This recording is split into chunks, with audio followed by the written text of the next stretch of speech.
यह कहानी दिल्ली के पास स्थित एक पुराने हॉस्टल की है जिसे आज भी वहाँ के छात्र ब्लडी मैरी वाला हॉस्टल कहते हैं।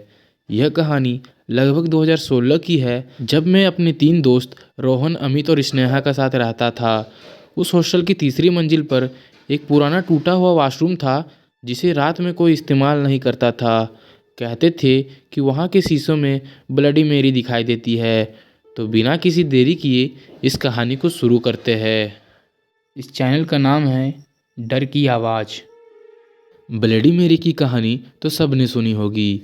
अगर आधी रात को बाथरूम के शीशे के सामने खड़े होकर 3 बार उसका नाम लिया जाए तो वहाँ पर वो दिखाई देती है।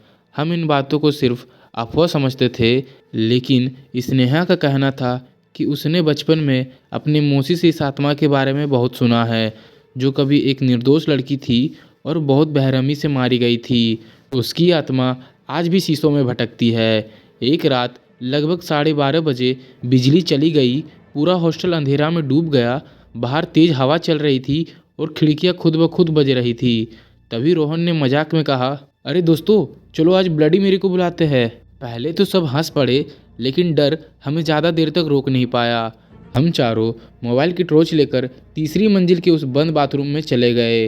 अंदर घुसते ही हमें एक अजीब सी ठंडक महसूस हुई और शीशा धुंध से भरा हुआ था, जैसे किसी ने उस पर सांस छोड़ी हो। हमने दरवाज़ा बंद कर दिया और टॉर्च भी बंद कर दी। बस एक मोमबत्ती जलाई गई।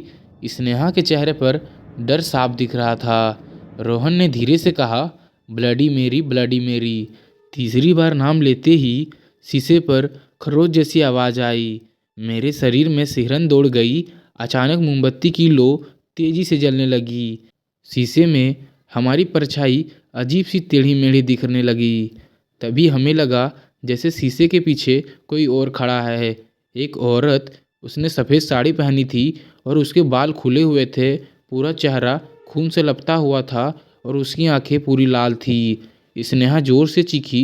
उसी पल शीशे पर खून की धारा अपने आप बहने लगी। एक भारी और ठंडी आवाज़ पूरे वॉशरूम में गूंज गई। वो बोल रही थी, क्यों बुलाया है मुझे? अमित बेहोश होकर ज़मीन पर गिर पड़ा। हमने दरवाज़ा खोलने की कोशिश की, लेकिन वो जैसे जाम हो गया था। उस औरत का चेहरा धीरे धीरे शीशे से बाहर निकलने लगा। उसकी गर्दन असामान्य रूप से मुड़ी हुई थी और उसके हाथों से खून टपक रहा था।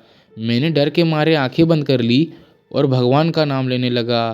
तभी जोर से दरवाज़ा खुला और हम सब बाहर गिर गए। रोहन और अमित को किसी तरह घसीटते हुए हमने अपने कमरे तक लाया। अगली सुबह अमित को होश आया, लेकिन उसकी गर्दन पर 3 गहरे खरोच के निशान थे, जैसे किसी ने नाखूनों से नोच लिया हो। स्नेहा कई दिनों तक बोल नहीं पाई।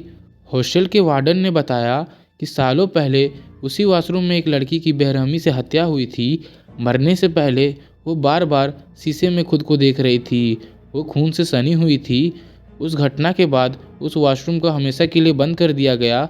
आज भी जब मैं शीशे के सामने थोड़ा देर तक खड़ा होता हूँ तो मुझे डर लगता है, क्योंकि कभी कभी शीशे में मेरी परछाई मेरी हरकतों से थोड़ी देर से हिलती है और तब मुझे सिर्फ एक नाम याद आता है, ब्लडी मैरी।